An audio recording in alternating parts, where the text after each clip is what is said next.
Let me first, as I said earlier, thank you, Jocelyn, for bringing together such a powerful group. I've been able to see some of the comments and questions in the chat. So many good friends on here, far too many to name, but certainly Deidre, who has been in the fight with me for many of years and decades, and so many other elected officials and powerful Black women.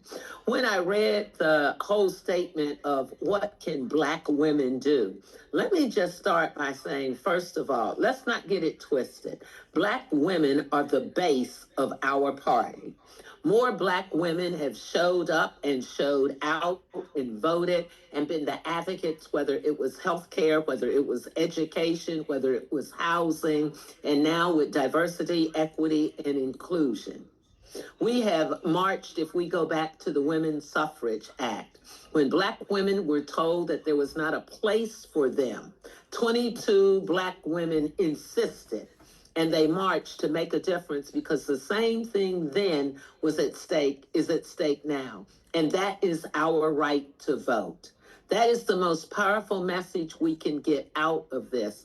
We have an opportunity in this off-year election to be victorious. We are in the most critical hour of unprecedented times than we've had in the history of all of our years of service and commitment to this wonderful democracy and the freedom that we have had. And if we talk about Black women and how we could be engaged, let me give you some hope. History repeats itself. We have been through this before. We could go back in our history and talk about everyone from Harriet Tubman to Sojourner Truth, up to Rosa Parks, up to Coretta Scott King, up to Betty Shabazz, up to Kamala Harris and Ketanji Brown Jackson, and all of us on this phone. So I don't want you to second guess anything about us, but we must do a better job. And it is a collective way. It is women of faith, women in the church, women in labor, women in education, those who are not in any identifiable affinity group. Just a Black woman, as my mother would say, I was just a mom, just a Black woman trying to make sure that my children ended up okay. Well, I'd say to my late mother, you done good, because we are not extraordinary. We are typical. We are typical Black women. And so I say to you tonight, we need to do a better job, including myself, of letting you know what we're doing in the fight, because we are definitely in a fight now. We have a powerful sister out of New York named Letitia James, an attorney general. She has been so bold and laid her life on the line to make sure that we can stop some of these lawsuits, some of these things that are illegal. They are not allowable by the Constitution or the rule of law. And I can tell you, in Congress, we have 30 Black women serving in the United States Congress. And that's a long way from 1971 with Shirley Chisholm, the founder of the Congressional Black Caucus. 12 Black men and 1 Black female. And here we stand now with more women, Black, white, and brown, in Congress than we've ever had, and also across the state. My good friend Barbara Lee just became the first Black mayor of Oakland, California. And so when we think about how we do these courageous things, it's because, Jocelyn, people like you gathered us on the call. People like, when we talk about win with Black women, Jotaka Edie. When we think about, she was able to put 44,000 Black women on a call. Well, let me just say, we don't brag enough and tell our stories. It was because the national press came to somebody named Joyce Beatty. And when they said, well, how many people are you going to have on your little call? Well, I wasn't going to say 50 or 200, so I don't know what gave me the spirit, Jocelyn, but I said 18,000. Now, I know I sounded a little off. So she challenged me and said, what did you say? Well, then I thought, well, let me just enhance it. So I said, well, maybe it'll be 30-some thousand. That made people feel they could be a part of it. Because if I would have said 25 or 50, people across the country would have thought it was elitist, it was special, and it didn't include them. Not only did we lead, we picked up white women and brown women, we picked up the brothers. And so that's what we do. We lead in our fields, we come together. So here's what I want you to know. We have been fighting in Washington because that's where the fight is. But we need us fighting on the ground. We need sojourners like you saying that we will galvanize, we will be a part of a large number to make sure they do not close or take away our public education. I don't know about you, but I went to public schools, and but for those educators and teachers, and but for my minister who got me grounded, I'm a first generation college graduate. And as a result of that, all my siblings then went to college. We have to also fight to put a roof over our head, because when you want to talk about Black wealth, it starts with home ownership for Black people for the most part.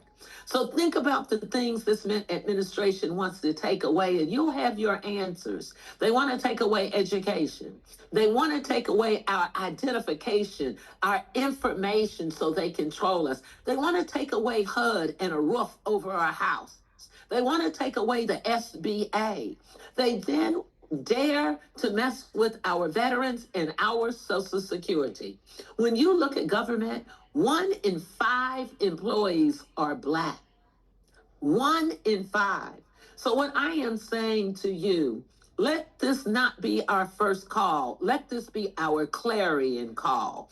Let us identify the 1 or 2 things that we're going to stand up for in the name of justice, in the name of freedom.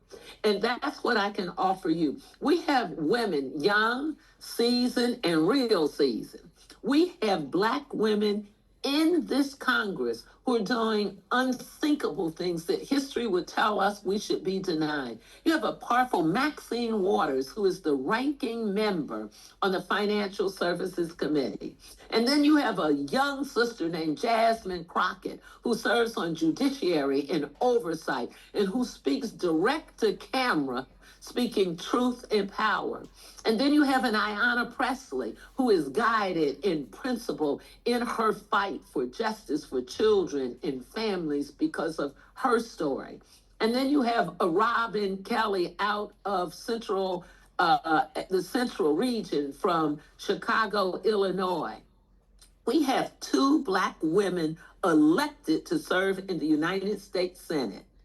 Angela also Brooks, my dear friend, and Lisa Blunt Rochester.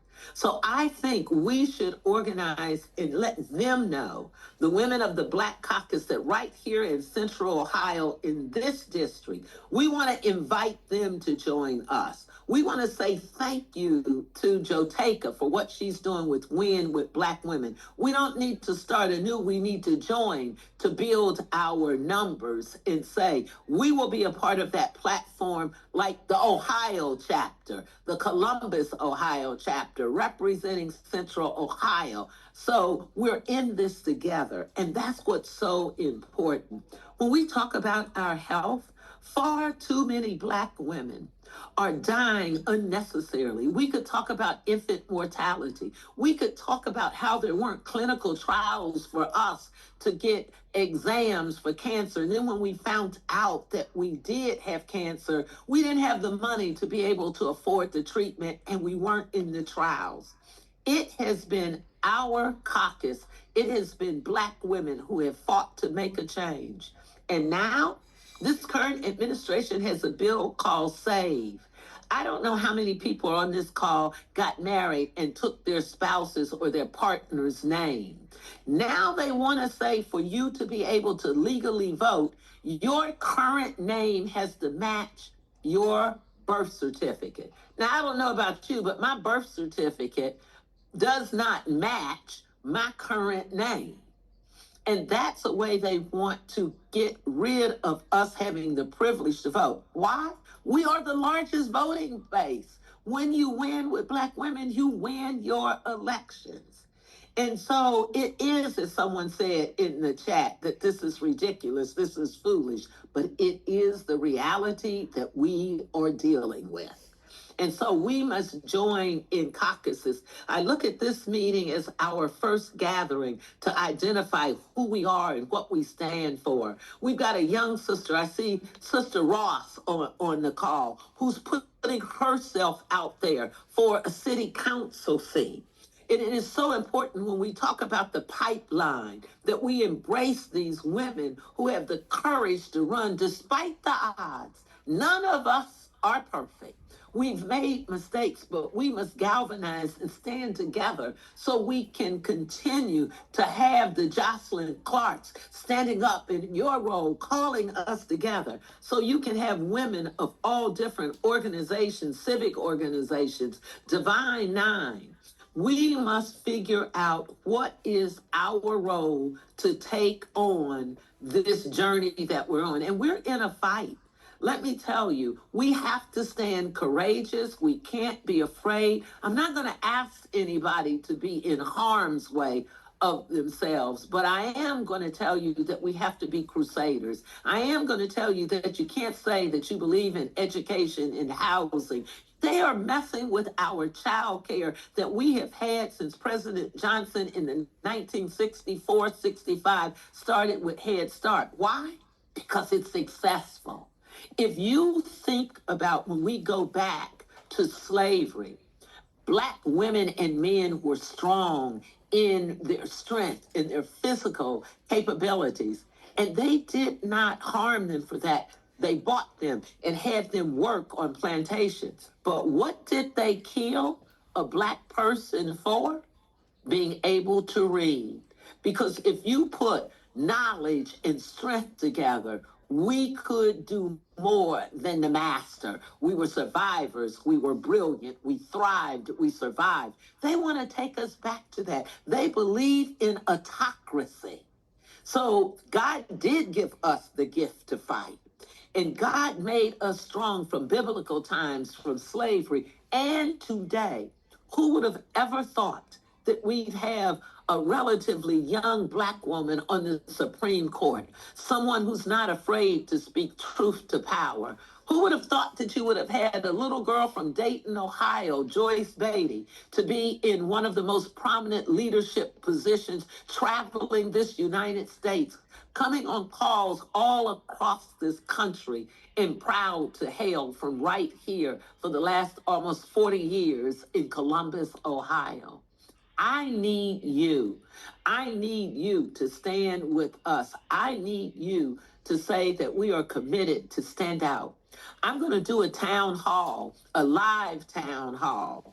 And so we want to make sure that we show up. It's free, that we bring 5, 10, and 20 women with us, and we make history. We should be able to use social media and the primary press and say, you want to record something? Record this, because tonight we draw the line in the sand. Tonight we give out a clarion call that we're in it for our children, for our families. And my role is to keep you energized. My role is to build a network of folks who aren't afraid to speak up, to speak out, who aren't afraid to say, when we are together, we are stronger. When we stand united, it shows our strength, because we are diverse as Black women. We come from different cultures, different backgrounds. We have different priorities. And so that's what I wanted to say to you tonight.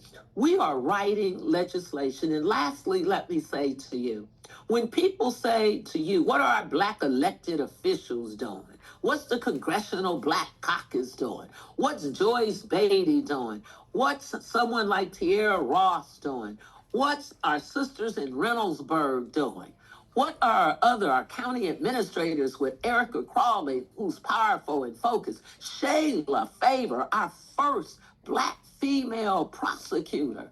We can go back and talk about those who came before me. We can talk about Laurel Beatty Blunt being in the court system. But what we have to be able to do is to say, here is what we're doing right now. We are communicating with one another.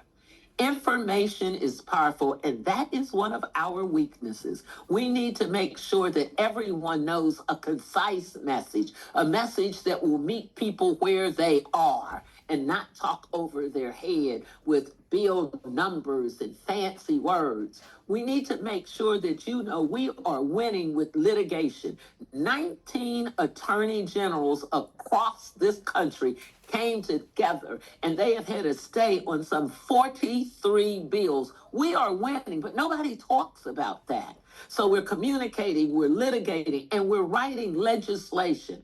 Congresswoman Robin Kelly, Congresswoman Johanna Hayes, who was the first Black woman to be National Teacher of the Year, appointed to that position by President Barack Obama.